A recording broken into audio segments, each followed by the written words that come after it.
these amazing young artists deserve another round of applause from you, don't you think?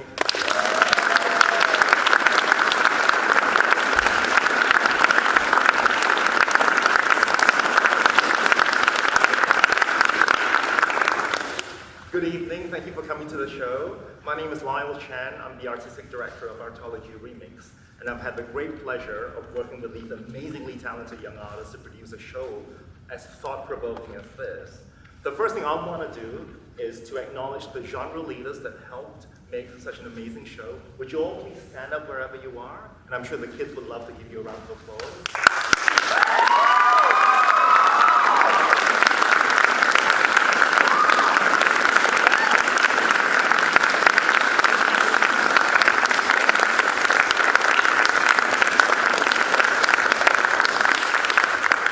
We also thought that after a show like that, which was quite creative, that you might actually want to ask some questions of the young artists as to what they were thinking when they were making a show like this. So we thought we'd give you the opportunity to have a Q&A with us right now. So for now, I'll invite all of you to take a seat wherever you are.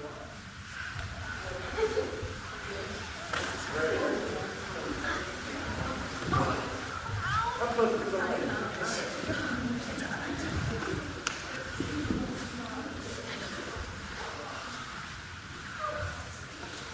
So these wonderful kids are available to speak to you about anything you want to talk to them about as a result of seeing this show.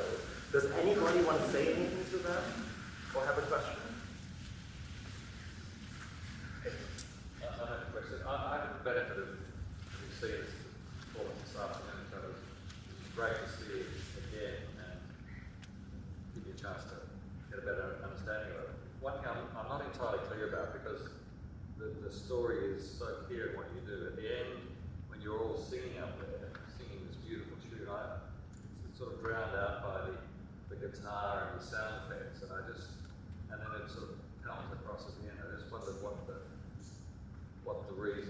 that meant as far as your interpretation of the story. I think the whole idea with the show that we wanted to explore was having different textures and layers to kind of not only utilize all the amazing talent that we have, but also to kind of add another layer of symbolism and how, you know, the Frankenstein monster is kind of put together with all these different parts. And so I think at the end we're just reinforcing that fact and having all these kind of contrasting and clashing textures with the backing track, the guitar, the singing, all kind of layering on top, but then in the end just coming out to this clear one line to show maybe that,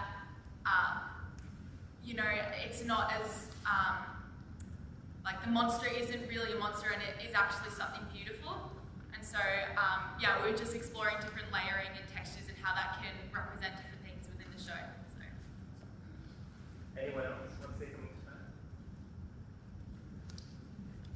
Well, I think, I'm not sure if this is true, but like, what I was told, we originally wrote the song to sort of make it sound like a national anthem, kind of like if Victor Frankenstein had created Victor Frankenstein had created a nation of these monsters, what it would kind of sound like as a national anthem.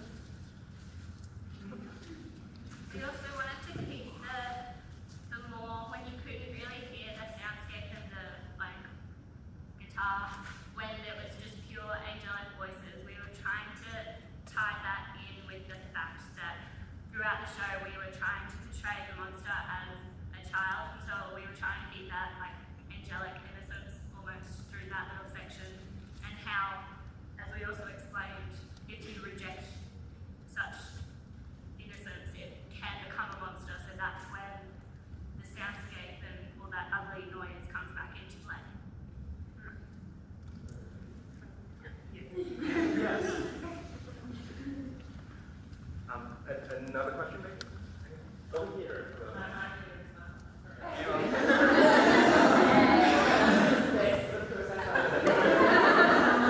The question, the lyrics are too beautiful for opera singing. What are the lyrics? The man married a man said a doctor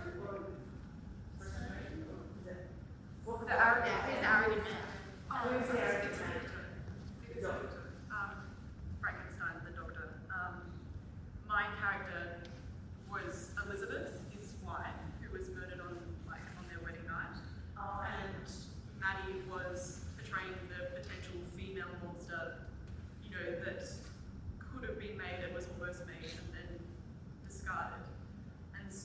both of the females, had been betrayed, and were also, relatively minor characters in the book. They used to further Victor's own ends and to make the bit of the story more interesting, rather than being exciting characters in their own right. So we gave them a bit more of a voice than they had already.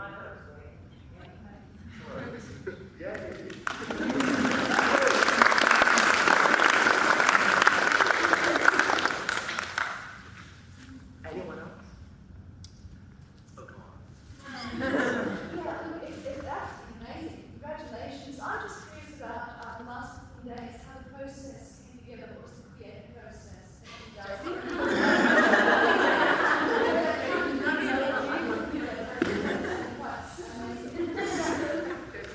It was crazy. It was so crazy. It was all stitched together in the last jersey. I know. I did it a lot. Anyway, it was crazy putting it all together because we were trying to collaborate and create a performance that everyone could have a part in. Because we have wonderful opera singers, we have actors, we have musicians, we have the lot. Everyone's here. So what we really wanted was everyone to have a chance to have a part. So It was also kind of just like, let's do this scene 1,000 times and see which one sticks. I know that was an experience because I had to do my scene like about 10 different times. Like learning everything and then doing it again, doing different ways each time. So that was pretty fun.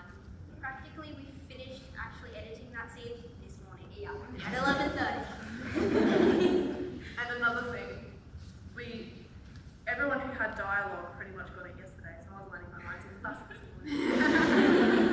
Yeah, the process was crazy, but like we said again earlier this morning, the fact that we hadn't made it mechanical and practiced it 1,000 times was the fact that we kept the authenticity, and it honestly was a bit like doing the show and watching the show at the same time, because there's elements that we hadn't seen before.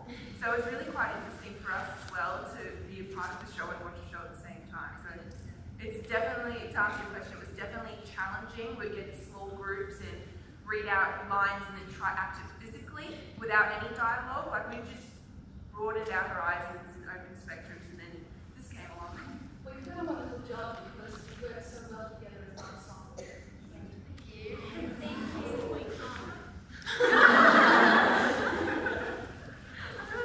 Actually, at this point, I might ask if any of the genre leaders have something to say about the process and how it might compare to a fully professional process. Because the whole idea of Artology Remix is to give young artists the experience of working like a professional and being taken seriously as a professional. So that was what we wanted to give you. I hope you got that out of the experience. I'd love maybe one of the genre leaders or our director, Darcy Grant, to say something about that. Hello, everyone.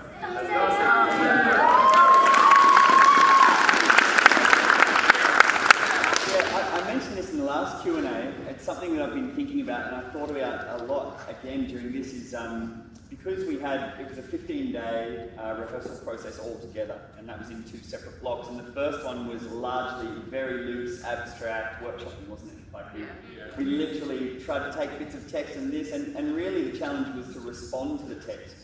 And it was these young artists responding to the text, not to retell, not to reinterpret, but to respond. And in some ways, we found themes that we thought were, found things that they really latched onto, like this child neglect, creating monster things.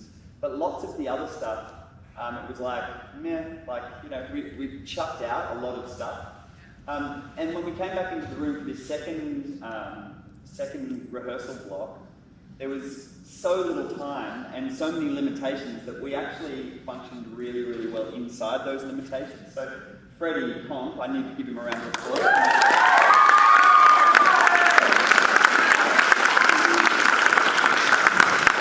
He's a multimedia artist and he mocked up a whole bunch of really incredible laboratory-style effects for us to play with and jam with during the course of this last week, and it was really using that, and then the writer Eleanor and Sienda, our saviour in text and drama stuff, and our composer Lyle, free-forming and cross-pollinating during this week. So it was very different to any process I've been a part of when you usually have design phase, rehearsal phase, performance phase. This was like all of it at once. But it actually yielded a really interesting thing, so I'm glad you saw it. Yeah. One thing I should say to that point is that even though I was just identified as a composer, I am a professional composer, but my job in this process was to be the music leader. And I want to stress that everything you heard, saw, felt, was created by these young artists. All the sound effects were created by, them going around a microphone, making sounds with their noises or hitting things with their fists. The music was written by them. It was pretty incredible. Every word, every sound.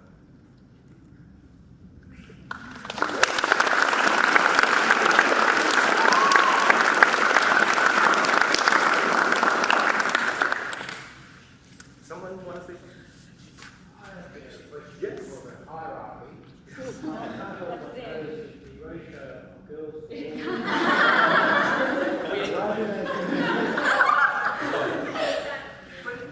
It was much more even originally, and then, but a couple of people have left the project due to pride commitment. So, there used to be like, show must go on. Sorry, no, I mean because in the book how there was a lot of men but not a lot of women. Yeah. This is actually a lot of women and less men, and it actually balances out. Because reading from the book, getting all of the information there, and then actually portraying it in our own version. So, sorry, give me that.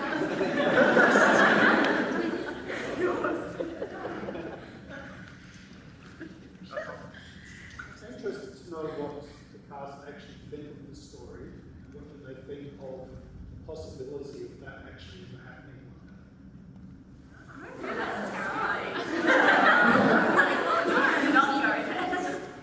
Well, after the example we've just given, I think we're all keen to stop it.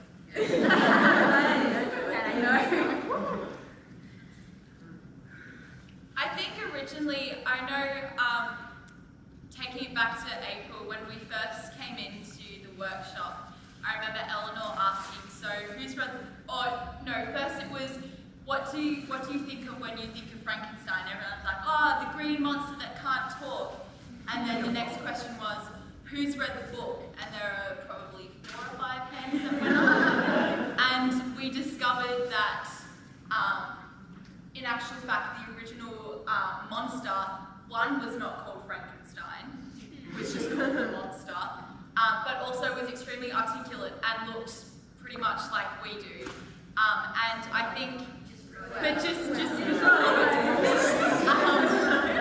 but not the green monster that everyone knows when you say Frankenstein. And I think from that, people going and researching the story and researching the background of Mary Shelley, the author, and going and reading the book, I think we discovered that it's, first of all, a lot different to what everyone thinks Frankenstein is, and the book itself is completely different. And once you start reading it and appreciating the work for what it is and not for all the cliches that come with it, I think we thought, as a group, that it's actually a really cool story, that it's, to put it simply, and it's not this cliched kind of thing. It's actually something that has a lot of depth and a lot of underlying themes that can be related to today. So I think after the initial kind of shock of, that's not what Frankenstein is, and when we went and researched it, I think we all came to appreciate the text.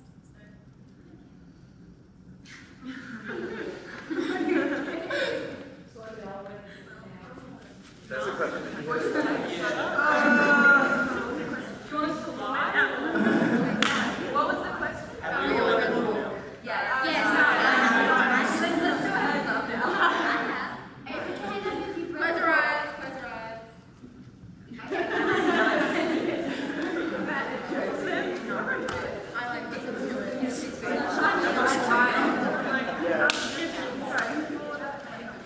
What did you mean when you said, what do you think could possibly happening?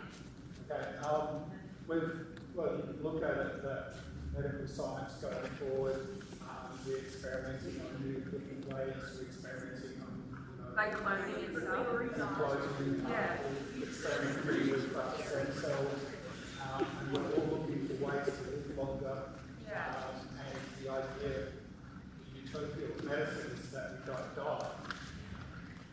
So as young people and as artists, which have looked at the story of Frankenstein and the idea of his goal to bring back to life into something which was dead, how do you feel that would translate going forward with the way our medical research goes forward and stuff like that?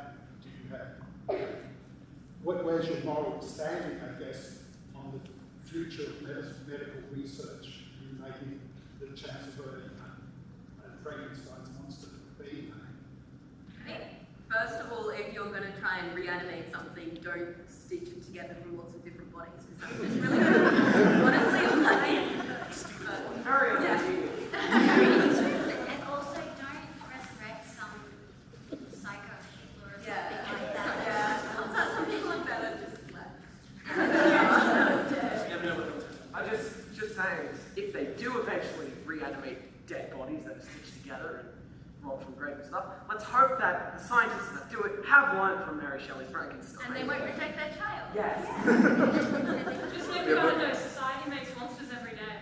Now we're getting philosophical. That was the entire point of the later. Like we were going, well, let's see. Day one, we came up with that idea. That's what we were trying to push. I'm sorry. I think even if the medical research will most likely happen, that people aren't smart enough to realise stuff like that, that if it does happen, like she says, don't neglect them and don't strip their innocence too early, sort of thing. Let them have their child play, let them be young, but let's have it not like a contorted little demon thing. We have a question over there. I'd just like to point out that this sort of project would never get approved by an ethics committee. So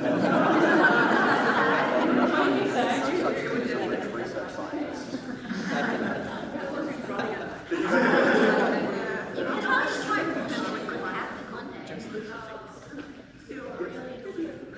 Okay. So who's the youngest? Lexi. The youngest. She's 12 and is the oldest 21? 21. Yeah. So he's great. 22. Yeah, 16. 10 years now. I think most of us are around 15.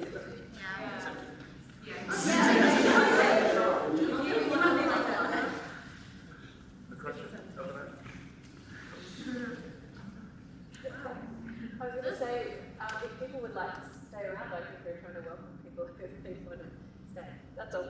I was going to say that if you don't have questions to ask the group en masse, then we're going to be outside in the foyer for you to continue to chat to us if there are specific people you want to talk to. Yes.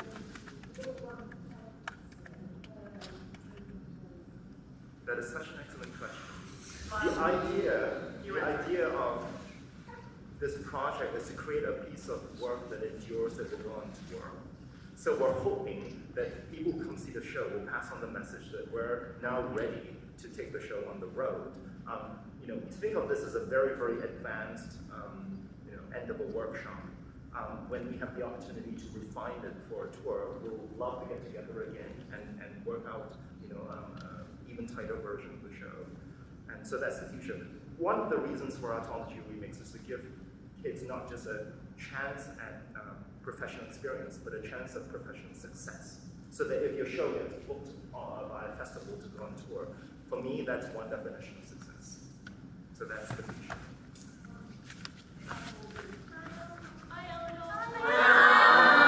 Have fun in Newcastle. No one's got a pink phone, are they? Well, that's the worst way to